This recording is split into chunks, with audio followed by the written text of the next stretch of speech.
안희숙 사모님은 일제시대 신사참배를 거부하다가 6년간이나 옥살이를 하셨고요. 사형집행 불과 몇 시간 전에 조국의 해방 소식과 함께 기적적으로 추록하신 분입니다. 귀한 간증들을 담고 있는 책 낫고 싶어요 소개할게요. 일제시대 때 내가 노인으로 변장하고 평안도 삭주와 강계지방으로 피신해 다닐 때였다. 많지 않은 돈으로 떡을 사 먹고 다른 사람을 도와주고 하는 통에 돈이 똑 떨어졌다. 벽촌이라 전화나 교통시설이라는 것은 전혀 생각도 할 수 없어 그저 발길 닿는 대로 걸어만 다녔다. 나는 마지막 남은 돈을 세어보며 이번에 한 끼 얻어먹고 그 후에는 금식으로 들어간다 하고 각오했다. 나는 얼마 남지 않은 돈을 주먹에 꼭 쥐고 간절히 기도했다. 하나님, 이게 마지막입니다. 한 번만 더 음식을 사 먹으면 아무것도 남는 게 없습니다. 제 막막한 처지를 굽어 살펴주세요. 나는 정말 배가 고파 죽을 지경이 되어서야 밥을 사 먹겠다고 다짐하고 한없이 걷고 또 걸었다. 그런데 그날은 바람도 없었는데 저 앞쪽에서 종이 하나가 나불나불 움직이고 있는 게 보였다. 이런 벽촌에 웬 귀한 종이가 떨어져 있을까? 의아하게 생각하면서 그것을 집어드는 순간 나는 너무도 놀랐다. 그 종이는 빳빳한 10원짜리 새 지폐였기 때문이다. 그 당시에 10원은 지금 10만원에 해당하는 큰 돈이었다. 아, 이런 벽촌 산골에 10원짜리 지폐라니. 그것은 도저히 있을 수 없는 일이었다. 왜냐하면 이런 데 사는 사람들은 10원은커녕 1원짜리도 모르는 사람들이 얼마든지 많았고 돈이라면 거의 다 동전이지 종이돈을 본 사람은 거의 없을 만큼 금보다 귀한 것이었기 때문이다. 이런 곳에 사는 누가 10원짜리를 가지고 있으며 또 설사 있다 해도 그토록 귀중한 지폐를 잃어버릴 정도로 무심할 수가 있는가. 이런 지폐를 한 장 가졌다면 만져보고 쓸어보며 애지중지 잘 간수했을 텐데. 나는 지폐를 손에 들고 하늘을 우러러 보았다. 눈에 눈물이 고이더니 뺨으로 주르르 흘러내렸다. 하나님이 이 돈을 하늘에서 만들어 여기 떨어뜨린 거죠? 그렇지만 나는 혹 누가 떨어뜨린 것이 아닌가 해서 그 돈을 들고 사방을 둘러보았다. 그러나 그 근처에는 밭에서 일하는 사람도 지나가는 사람도 전혀 없었다. 다만 몇 마리의 새가 내 머리 위를 날아가고 있을 뿐이었다. 창조주 하나님을 아버지로 모시고 사는 사람들에게 사실 이런 일쯤이야 얼마든지 일어날 수 있는 것이다. 나는 일제시대 때 보성여학교에서 일본어와 음악을 가르쳤는데 당시 정부에서는 매달 초하루에 대목산에 올라가 일본 신사를 향해 절하라는 명령을 내렸다. 그때 나는 학생들에게 하나님의 자녀는 귀신에게 절하는 것이 아니라고, 하나님의 자녀가 귀신에게 절하면 귀신은 굉장히 좋아하지만 하나님은 너무나 슬퍼하신다고 강경하게 말했다. 그래서 많은 학생들이 초하루가 되면 결석하거나 출석을 했어도 숨어있어 대목산에 올라가는 것을 피했다. 이 일 때문에 학교를 폐교시키겠다는 통지서가 날아왔다. 나 때문에 수백 명의 학생이 공부할 수 없다는 것은 있을 수 없는 일이므로 나는 자청해서 대목산으로 올라갔다. 그리고 똑바로 서서 굽히지 않고 나는 예수 그리스도밖에 다른 어떤 것에도 경배하지 않는다고 시위했다. 나는 이 일 때문에 일본 경찰들을 피해 도망 다녀야 했다. 그때 보성학교를 졸업한 한 자매가 나를 그 집 안방에 숨겨주었다. 그 집 사람들은 예수님을 믿는 사람들이 아니었지만 내가 하나님 편에 서서 일본 800만 귀신과 싸우는 선생님이라는 의식 때문에 나를 신경 써서 보호해 주었다. 그런데 그 집은 나무젓가락 만드는 공장이었는데 마침 그 즈음 한 군대에서 젓가락을 만들어 바치라는 명령이 떨어졌다. 그래서 밤낮 쉴 새 없이 공장이 돌아갔고 군납인 만큼 굉장히 큰 벌이가 되어 번창하게 되었다. 일이 그렇게 되자 예수도 안 믿고 하나님도 모르는 집주인이 내게 와서 절을 하며 말했다. 선생님은 정말 하나님이 함께 하시나 봅니다. 군대에서 젓가락을 군납하라고 하길래 믿을 수가 없어 도청에 찾아가 물어보고 또 물어보고 그러면서도 꿈인가 생신가 했는데 정말 우리 공장은 이제 큰 기업이 되어 일꾼도 10배나 늘었습니다. 우리로서는 꿈도 못 꿀 일이었는데 이건 기적입니다. 하나님이 선생님을 잘 대접하라고 이런 큰 일을 해주신 것 같습니다. 나는 지금 그의 말을 기억하면서 하나님이 나 같은 것에게도 위로와 힘, 싸울 용기를 주신 것을 잊지 못한다. 하나님은 과연 사람들이 어떻게 하는지 다 보시고 아시고 보상하시는 살아계신 분이었다. 반석 같은 하나님을 예수님 이름으로 굳게 모시고 정녕 그분을 의지하면 바람이 불고 태풍이 불더라도 건져주시고 도와주시니 우리에게 무슨 걱정이 있을 것인가. 하나님은 우리의 아버지시니. 나는 큰언니와 나이 차이가 많은데 큰언니는 내가 아주 어릴 때 시집을 가셨다. 형부는 공부도 많이 했고 재산도 넉넉한 집의 맏아들이었는데 모든 일에 너그럽고 겸손한 사람이었다. 또한 형부는 믿음의 집안에서 자라서 하나님도 잘 믿었다. 형부의 삼촌은 만주에 초대 자비량 선교사로 가셨다. 형부도 열심히 교회 다니며 교회 재정도 많이 도왔다. 그런 형부는 내 눈에 천사처럼 보였다. 그런데 그 집의 큰 며느리였던 우리 언니가 오랫도록 아기를 낳지 못하다가 딸을 낳았는데 아기가 한창 예쁘고 귀엽게 굴던 나이에 갑자기 홍역을 앓다가 죽고 말았다. 아이가 죽자 그 집 식구들은 교회 가는 것도 시큰둥해하고 하나님께 대한 열성도 약해졌다. 그 집에는 언니를 도와 일하는 과부가 있었다.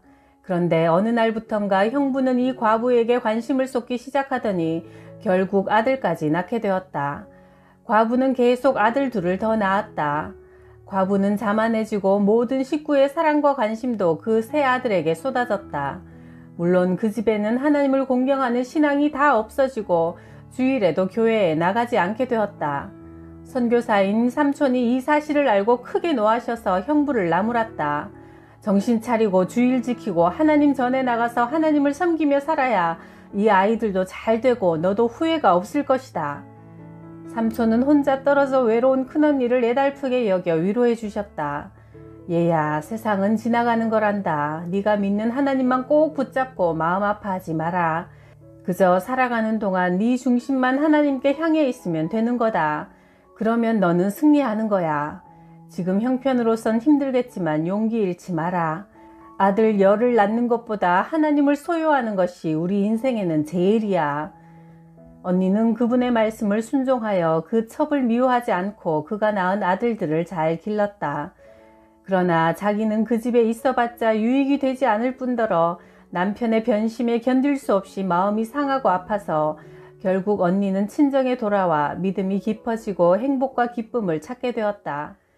그러는 가운데 나는 일본의 신사참배를 거부하다 감옥에 갇히게 되었고 언니는 죽음을 각오하고 지하교회에서 희생적으로 봉사했다. 해방 후 나는 초청을 받아 미국으로 건너갔고 3년 되는 해 6.25 전쟁이 일어났다. 전쟁이 일어난 그날 어머니와 언니는 예배를 드리고 있었는데 북한군이 들이닥쳐 총을 쏘았다. 언니는 그 자리에서 죽지 않고 얼마 후 죽었지만 어머니는 그 자리에서 순교하셨다. 오랜 세월이 지난 후 나는 형부의 소식을 들을 수 있었다. 형부는 공산군에게 잡혀 노끈으로 묶인 채 3일 동안 끌려다니다가 총살을 당했다고 한다. 그의 죄명은 빈민의 착취자였다. 형부는 선교사 삼촌의 권면을 무시한 채 자기 눈에 더 좋아 보이는 길을 선택했지만 결국 애써 얻은 것은 물거품처럼 다 사라지고 비참한 죽음을 맞이해야만 했다. 새 아이를 낳고 하나님을 떠난 후 형부는 돈을 굉장히 사랑했다. 공장의 일꾼들을 심하게 착취했고 동네의 가난한 사람들이 도와달라고 애걸하면 모욕을 주어 쫓아보냈다. 또 세금을 적게 내기 위해 수단 부리는 일을 예사롭게 여기는 사람이 되었다고 언니는 가슴 아파했었다. 사람이 그렇게 변할 수 있을까? 자기 정욕과 이익을 따라 하나님을 저버린 후에 그는 참혹하고도 수치스럽게 인생을 마쳐야 했다. 하나님을 알았다가 버린 사람의 생애는 지옥, 바로 그것이었다. 우리가 이 땅에 사는 동안 할 수 있는 가장 중요한 선택은 예수님을 하나님이 보내신 구원자로 영접하는 일이다. 그리고 이 세상을 떠나는 그날까지 한 걸음 한 걸음 조심하며 하나님의 말씀을 따라 예수님 중심으로 살아가는 일이다. 이 책을 쓰는 목적은 여기에 있다. 너희는 하나님 아버지께 더욱더 순종하여 두렵고 떨리는 마음으로 자기의 구원을 이루어 나가라. 빌립보서 2장 12절 말씀. 내가 아는 한 자매는 옷을 멋지게 만들어 유행시키는 패션 디자이너다. 미국에 이민 와서 그 방면으로 성공한 은혜는 상당히 세련된 옷을 연구해 자신이 먼저 입어 선보이면 곧 유행이 되었기 때문에 많은 의류업체에서 초청 제안을 받고 있었다. 그러나 작지만 실속 있는 친구 회사에서 일하는 독실한 신자이기도 하다. 그녀는 과거 어떤 남자와 결혼을 전제로 교제했는데 그는 많은 여자들에게 인기가 있었고 성격도 진지하지 못해 관계를 끊었다. 가장 큰 문제는 신앙 문제였다. 오랫동안 기다리며 노력했지만 여전히 그의 관심은 세상 흥미거리로 가득했고 믿음은 너무도 흐리고 약해 더 이상 지켜볼 수 없었다. 사모님, 인간으로서 하나님 없는 생활, 그게 뭡니까? 잘 먹고 잘 입고 잘 쓰는 게 전부라면 곧 피곤하게 될 거예요. 인생 권태기가 생길 게 뻔하지 않아요? 못 먹고 못 쓸 때는 잘 먹고 잘 입고 잘 살아보자는 목표 때문에 소망이 있는 것 같지만 결국 실컷 먹게 되고 잘 입고 잘 살게 되면 그것은 동물 생활이나 다름없잖아요. 영적 존재인 우리가 어떻게 그것만으로 만족할 수 있겠어요? 권태기가 와서 싸우고 미워하고 불행해질 것 아니겠어요? 인간은 한없이 고귀하고 신성한 창조물이니 거룩하신 하나님을 모시고 살아야 회개가 있고 용서가 있고 기쁨이 있고 감사가 있어 끝없이 평안한 삶을 누릴 수 있지 않겠어요? 그런데 그 남자에게서는 그런 영적인 진지함을 찾을 수가 없어요. 그녀는 그와 헤어진 뒤 모든 것을 잊기 위해 이민을 오게 되었다. 아름답고 세련된 여성이었기 때문에 그녀를 좋아하던 많은 훌륭한 젊은이들이 있었는데 그녀는 신학을 공부하는 한 미남자를 만나 결혼했다. 그런데 이 신학생은 약혼자가 있었는데 미국으로 유학 와서 은혜를 만난 뒤 약혼자가 있다는 것을 숨기고 그녀와 결혼을 한 것이다. 은혜는 과거의 남자를 잊기 위해 결혼을 서두른 것이 큰 실수였다. 또 하나님의 종이 되려는 사람이었기 때문에 존경스러워 안심하고 믿고 결혼을 해버린 것이다. 그런데 같이 살다 보니 그의 삶은 불신자와 거의 다를 바 없었다. 자기 중심적이고 인색하고 까다롭고 시기심이 강해 누구나 심하게 판단하고 저주하는 욕도 잘하고 약점을 잡아내는 데 선수였다. 운전할 때도 백인이 빨리 가면 흰둥이 새끼, 흑인이 빨리 가면 껌둥이 새끼 라고 부르면서 신앙인으로서 배운 사람으로서 할 수 없는 언어와 행동이 은혜를 실망과 후회의 도가니로 떨어뜨렸다. 어떻게 신학생이 이럴 수가 있나? 남편은 신학교를 졸업하자 목사 안수를 받고 미국 교회에서 부목사로 일하게 되었다. 목사가 되었으면 자기 자신을 위해서도 기도가 필요하고 또 교회와 양떼들을 위해 기도해야 할 터인데 이 사람은 식사 때조차도 기도하는 법이 없었다. 그가 유일하게 기도하는 경우는 교회에서나 다른 사람과 같이 식사할 때였는데 남들의 눈을 속이기 위해 기도하는 척 할 뿐이었다. 은혜는 왜 결혼을 서둘렀는지 분통이 터질 지경이었다. 더욱이 자기 월급은 얼마 받는다는 말도 없이 받는 대로 한국에 있는 자기 부모에게 붙여버렸다. 은혜는 본래 돈에 대해서는 몹시 너그럽고 후한 편이라 자신이 버는 돈을 은행에 넣어두고 남편이 자유롭게 쓰게 했는데 알고 보니 무척 많은 돈을 자기 집으로 매번 아무 말도 없이 붙이고 있었다. 나중에 알고 보니 시부모님은 그 돈으로 술 마시고 노름하느라 다 써버리고 있었다. 은혜의 마음은 날이 갈수록 분하고 결혼 생활의 앞날은 캄캄하기만 했다. 저런 사람이 하나님의 사랑을 전하는 목사라고? 사랑은 좁쌀만치도 없고 사랑이 뭔지도 모르는 그가 십자가의 사랑을 전한다고? 아, 무섭고 지긋지긋하다. 그녀는 보기만 해도 끔찍한 남편을 피하기 위해 회사에서 늦게까지 남아 일만 죽어라 했기 때문에 월급은 점점 많아지고 승진도 하고 사랑과 존경을 독차지했다. 사모님, 저는 돈만 벌기로 작정했어요. 내가 버는 것 주님께 아낌없이 드리고 내 마음속에 있는 예수님만 사랑하며 살기로 했어요. 그렇지만 남편을 위해서 기도해야지. 사모님, 그런 사람도 기도하면 변할 수 있을까요? 기도도 한계가 있지 않을까요? 신학을 공부하면서 진리를 배웠다는 목사라는 사람이 저토록 엉망진창인데 기도해도 안 될 거예요. 그건 은혜 생각이고 하나님 생각은 우리 인간의 생각과 달라요.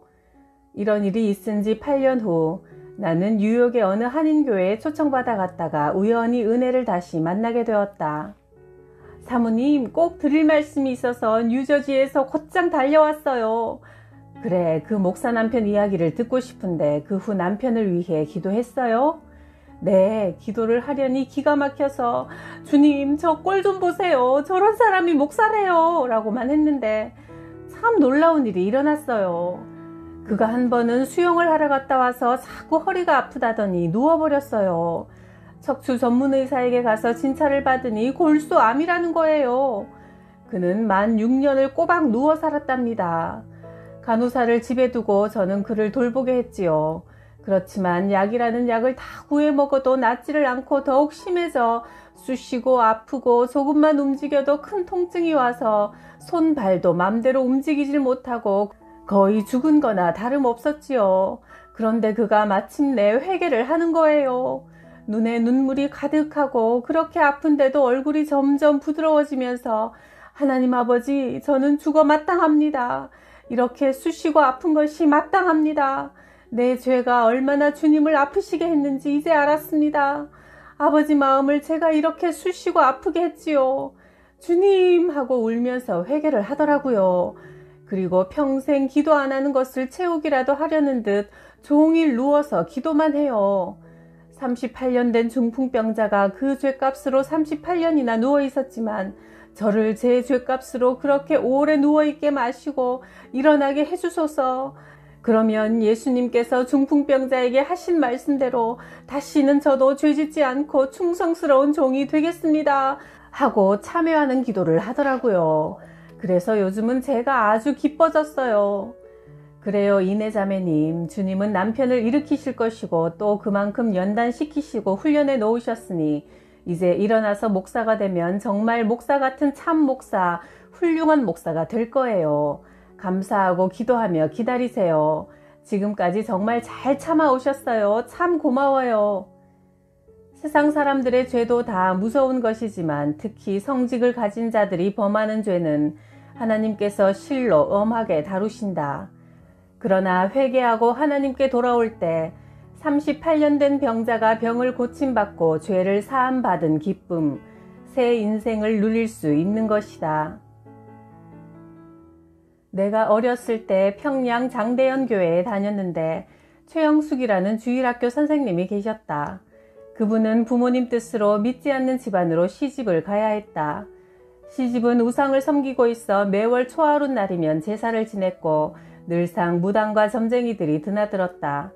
최 선생님은 매달 초하루가 오기 전 금음날엔 다음 날이 오는 것이 몸서리 쳐지도록 싫어서 아궁이 옆에 앉아 밤새도록 울기만 했다. 그녀는 기도도 할 줄 몰라 다만 하나님 아버지, 내 마음이 아파요. 정말 아파요 아버지 하면서 울 수밖에 없었다. 그런데 한 번은 어린 막내 시동생이 병이 들었다. 숨을 제대로 못 쉬고 먹지도 걷지도 못한 채 누워만 있었다. 시부모님은 무당을 불러들여 큰 구슬했고 그래도 병이 낫지 않자 아들을 절로 데리고 갔다. 온 식구가 부처 앞에서 울며 불며 애원했지만 낫질 않았고 그렇다고 죽지도 않은 채 누워만 있는 것이다. 부모와 식구들이 절에 가 있는 동안 마침 평양 장대연 교회에서 큰 부흥회가 있었다. 최 선생님은 교회로 달려가서 그저 앉아 울기만 했다. 그때 강사로 오신 김익두 목사님이 물으셨다. 자매님, 왜 그렇게 울기만 합니까? 최 선생님이 그간의 사정을 이야기하자 목사님은 그녀의 집으로 함께 가서 모든 우상을 꺼내오라고 했다. 영숙이 방 안에 있는 우상들을 모두 다 꺼내 마당에 쌓아놓자 목사님은 장작 위에 그것들을 올려놓고 불을 지르라고 명령하셨다. 최 선생님은 죽으면 죽자 하는 결심으로 용기를 내어 장작 위에 석유를 뿌리고 불을 질렀다. 그 많은 우상들이 장작과 함께 활활 타올랐다. 바로 그때 놀라운 일이 일어났다. 절에서 지금껏 죽은 듯이 누워만 있던 막내 시동생이 엄마 배고파 밥 줘 하면서 일어난 것이다. 그것을 지켜본 가족들은 부처님이 고쳐주신 거라며 좋아서 집으로 돌아왔다. 그런데 집에 와보니 모든 우상이 불타있는 게 아닌가. 깜짝 놀라 서 있는 시부모님들께 최 선생님은 사건의 경위를 자세히 설명하고 권유하여 김익두 목사님이 집회하는 부흥회로 모셔왔고 그 후 온 집안이 예수님을 믿게 되었다. 하나님은 이름도 없고 힘도 없는 어린 신자 영숙이의 슬픈 눈물을 보시고 그녀를 자유롭게 해주시기 위해 주의 종을 보내 도와주시고 온 집안을 구원하신 것이다. 갈 길 몰라 애타는 자의 눈물을 무시하지 않으시는 하나님, 어렸을 때 본 그 일을 나는 지금도 잊을 수가 없다. 내가 어렸을 때 나는 학교에 가기 전부터 우리 동네 언덕에 있는 작은 교회 종소리만 나면 교회로 달려가는 것이 습관이 되어 있었다. 그날은 아버지와 한자리에서 저녁을 먹고 있는데 교회 종소리가 울려오자 나는 먹던 숟가락을 놓고 자리에서 발딱 일어났다. 먹던 거 다 안 먹고 어딜 가냐? 교회에서 종소리가 나니까 교회 가야지요. 교회 가는 게 밥보다 더 중하냐? 네, 제일 중요해요. 저는 가야 해요. 아무리 교회가 중해도 좀 더 먹고 가려무나. 아니에요. 저는 교회 가는 것이 먹는 것보다 제일 중하다니까요. 아버지도 예수 믿으시고 저랑 같이 교회 가요. 예, 교회는 가난한 사람들이 먹을 것도 입을 것도 없으니까 하나님 보고 주시오 하러 가는 거지. 우리야 갈 필요가 어디 있니? 먹을 거 많고 옷도 많고 큰 집에서 살면서 사고 싶은 거 다 살 수 있는데 그런데도 뭐 때문에 교회를 가야 해? 아버지가 아무리 부자라도 예수님을 모르시니까 저는 슬퍼요. 그리고 아버지가 불쌍해요. 하하하, 내가 불쌍해? 뭐 때문에? 나는 예수님 믿어서 자꾸 위로 올라가는데 아버지는 하나님을 모르니까 자꾸만 아래로 내려가고 죽으면 저 밑바닥 지옥에 가니까요. 이 말을 하는데 나는 눈물이 왈칵 쏟아져 나왔다. 내 그 말에 아버지는 웃음을 거두시고 한참 생각하시더니 말씀하셨다. 나는 예수도 교회도 다 모르고 또 알고 싶지도 않다만 밑으로 내려간다니 그건 웃을 일이 아닌데. 너는 자꾸 올라가고 나는 자꾸 내려간다고? 어린 딸의 말을 아버지는 왜 그렇게 충격을 받으며 들으셨을까? 오랜 후 불치의 당뇨병으로 사경에 이르렀을 때야 통곡을 하고 회개하며 예수님을 믿는다고 고백하셨다. 그때 아버지는 내가 어렸을 때 한 그 말이 기억나지 않으셨을까? 믿음이란 신비한 것이어서 나이가 어리다고 무시할 수 없는 일이다. 어리다고 무시하지 않고 그 순진한 말을 귀담아 듣는 사람은 구원의 축복을 받는 지혜로운 사람이다.